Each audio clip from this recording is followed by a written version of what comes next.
You probably think paying your credit card bill in full every month is the smart thing to do. But what if I told you that even if you pay your entire balance every month, how you pay it could actually be hurting your credit score, not helping it? And on top of that, paying your credit card bill early could be causing you more harm than good and cost you tens of thousands of dollars over the long run. That's why in this video, I'm revealing the right way to pay your credit card bill, the mistakes tons of smart, responsible people make, and a simple hack to boost your credit score fast. Now, before we get into the right way to pay off your credit card, let's talk about a few of the wrong ways. And I've seen lots of people make these mistakes, which don't just cost you extra money, but they also damage your credit score, which has a major impact on your future ability to rent an apartment or be approved for loans. So here are a few of the biggest pitfalls you absolutely need to avoid. Probably the most common mistake I see is just paying the minimum amount on your credit card statement. The credit card companies deliberately set that minimum amount extremely low, not to help you out, but because they make money from the interest you pay on your remaining balance. For example, imagine you have a $1,000 balance on a card with a 20% interest rate. If you only make the minimum payment, which is typically 2 to 3% of the total balance, it would take you more than 5 years to pay off that $1,000 in full. And after you account for all the interest, you'd end up paying about $2,000 in the end, or double what you originally spent. Of course, the credit card companies know this very well, and they want you to only pay that minimum amount. So don't make that mistake, because it's never worth the cost. But another major mistake people make is paying after the due date, even just by a day or two, because when you miss that deadline, a couple bad things happen. First, you'll get hit with a late fee, which might be something like $25 or $50. But what's much worse is the effect this has on your credit score, because if your payment is more than 30 days late, your credit score can drop by more than 100 points, which can take years to recover from. And that late payment stays on your credit report for 7 years, which makes it much harder for you to get approved for new credit. Plus, there's another consequence that most people don't realize, which is that if you're late to pay, you could lose access to any promotional interest rates you were taking advantage of, which means your balance would immediately start accruing interest at a much higher rate, putting you in an even worse situation. Now, these aren't the only mistakes people make when paying off their credit card, but they are some of the most common, so they're worth being aware of. But now let's turn our attention to the right way to pay off your credit card. And to do that, you first need to know how your credit card statement works. When you look at your statement, you're going to see a few line items that may not be completely clear to you. One of those lines is called new balance. That's not referring to your new sneakers. It represents everything you owe after all your purchases, payments, and credits have been applied during that billing cycle. You'll also see your previous balance, which is what you owed last month before making any payments. When you make payments, they get subtracted from your previous balance. And when you make new purchases, they get added back in. You'll also see lines for your credit limit and your available credit. And these tell you how much of the total credit available to you you can still use. There's also the minimum payment amount, which we talked about a minute ago, but what you really need to pay attention to, and what most people miss entirely, is your statement closing date. Because your statement closing date is not your due date. It's the day your credit card company reports your balance to the credit bureaus. And here's why this matters. If your balance is high on your statement closing date, that high number gets reported to the credit bureaus, even if you pay off the entire balance before your due date. But the credit bureaus don't want to see you holding a high balance.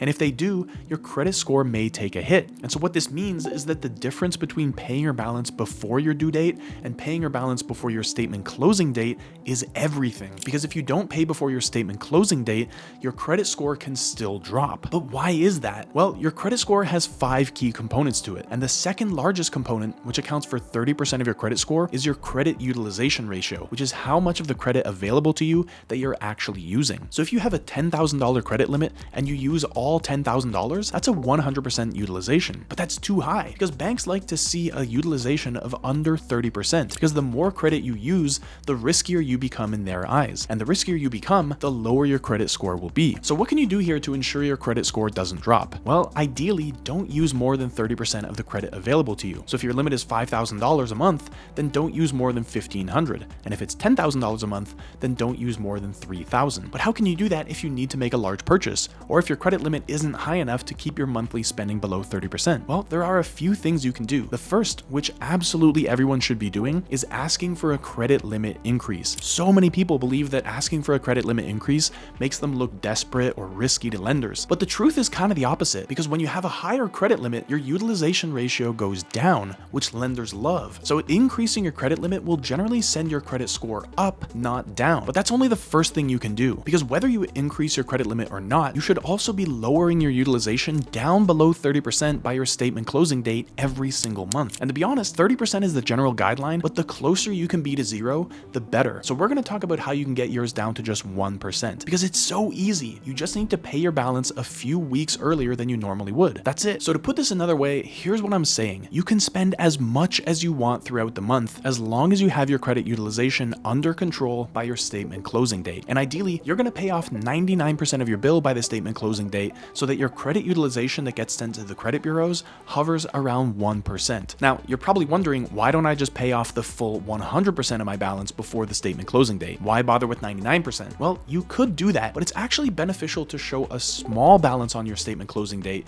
because it shows the credit bureaus that you're actively using your credit responsibly, which isn't the case if you have a zero balance. Some people even say their credit score has dropped for having a zero balance on their statement closing date, so it's definitely worth keeping some kind of a balance, which is why we're targeting 1%. But you still want to pay off that remaining 1% balance by your due date to avoid paying any interest. So here's what you do. Throughout the month, use your card however you want. Then, 2 to 3 days before your statement closing date, pay off 99% of your balance, and then make a second payment for the last 1% a few days before your due date. That's all there is to it. Now, if this seems like a lot to you, I get it, but it's actually so simple. You just log into your credit cards 2 to 3 days before their statement closing dates, pay off 99% of your balance, and you're all good. And remember, the reason to do this is because it can have a real impact on your credit score, which can save you tens of thousands of dollars when you apply for a mortgage or other major loans in the future. So this is totally worth your time, especially if your credit score isn't where you want it to be today. But now that you know how to properly pay your credit card bill to maximize your credit score, let's talk about a few more advanced strategies. One that will help you eliminate existing debts, and a second that will help boost your score even further. So strategy number 1 is using balance transfers. Imagine you're carrying a $5,000 balance month over month and paying a 20%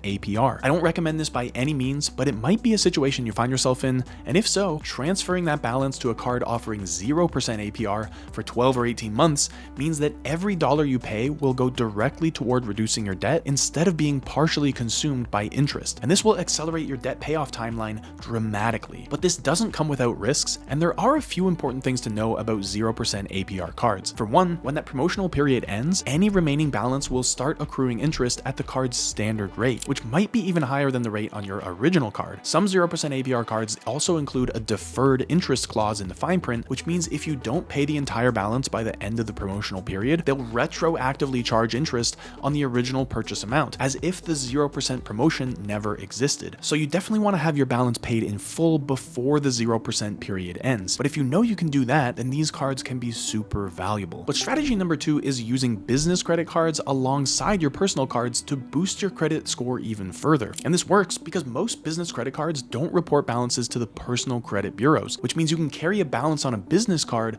without affecting your personal credit utilization ratio. And what's crazy to me is that most people don't even realize that they're eligible for a business credit card, yet a lot of us are. If you have a side hustle, whether it's selling handmade goods or some kind of freelance or consulting gig, you absolutely qualify for a business card. And by shifting some of your expenses away from your personal cards and onto a business card, you can keep your personal credit score high even if you need to carry some debt for a short time. And that actually brings me to something most people overlook: choosing the right credit card in the first place. Because no matter how well you manage your credit score, if you're using the wrong card, you're leaving thousands of dollars on the table every single year. Because the best credit cards can give you cash back, travel rewards, and tons of other benefits that can significantly improve your quality of life. The problem is, with so many credit card options out there, how do you know which card is right for you? Well, that's a question I've been asking for more than a decade, and I can tell you there are a handful of cards offering crazy value right now. Cards that will have you booking round-the-world flights for next to nothing, and in some cases, saving 10 to 15% on what you buy. So to get insider access to the cards that will give you the absolute best bang for your buck, watch this video next.